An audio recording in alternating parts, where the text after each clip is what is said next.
Bali natapos na po natin yung ating ginagawa, no? Na niche, tsaka yung ating tiles sa mga dingding, natapos na po natin. Siyempre, ang gagawin na po natin ay magpo-flooring na tayo, no? Linisin mo natin yung ating flooring. At siyempre, kailangan malinis bago tayo mag-start mag-flooring.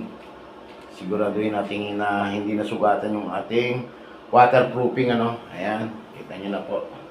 Tapos na tayo. Flooring naman.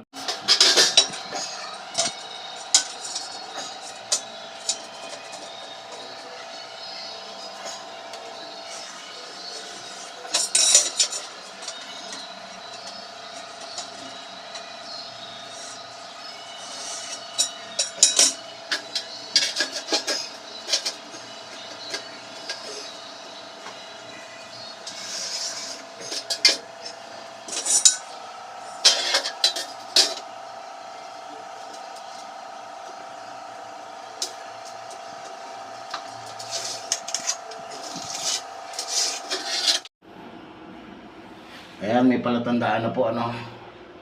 Guhit yan yung tatabasin natin. May mga number na yan. Kailangan hindi tayo malito, no. At baka para hindi magkamali ang kabit natin.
Natapos na po natin yung ating flooring, ano.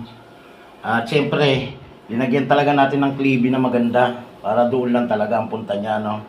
Yan, klilibihan natin siya para walang matira sa mga sulok. Wala po siyang matira, tsaka dito sa mga dulo, wala pong matira, no. Talagang doon lang ang takbo ng tubig niyan. Kaya may hati ang tiles natin, ano. Okay lang yan, mawala yan pag nag-grout. Ayan, ang importante, yung klibi. Maganda ang takbo ng klibi. Ayan po ang ating ginawa. Ayan, dito naman po ang kasunod natin, ano, pa-flooringan na natin to. Let's go.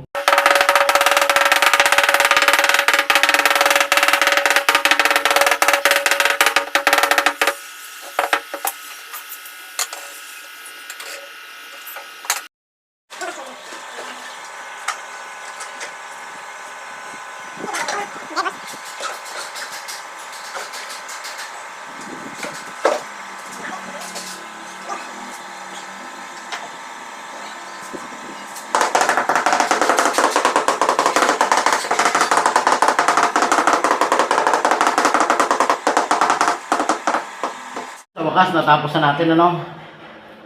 Ayan na. Tignan nyo yung ating trabaho. Natapos na natin yung ating tiles, pati ang flooring, ano? Ayan. Tapos na natin sa wakas. Yan po yung ating flooring sa loob, paliguan. At ito naman yung sa may bowl at may lababo. Approve. Hanggang dito na lang po ang aking video. Huwag niyo po sanang kalimutan mag-like at mag-share sa aking YouTube channel at aking Facebook page. Maraming salamat po. Bye-bye!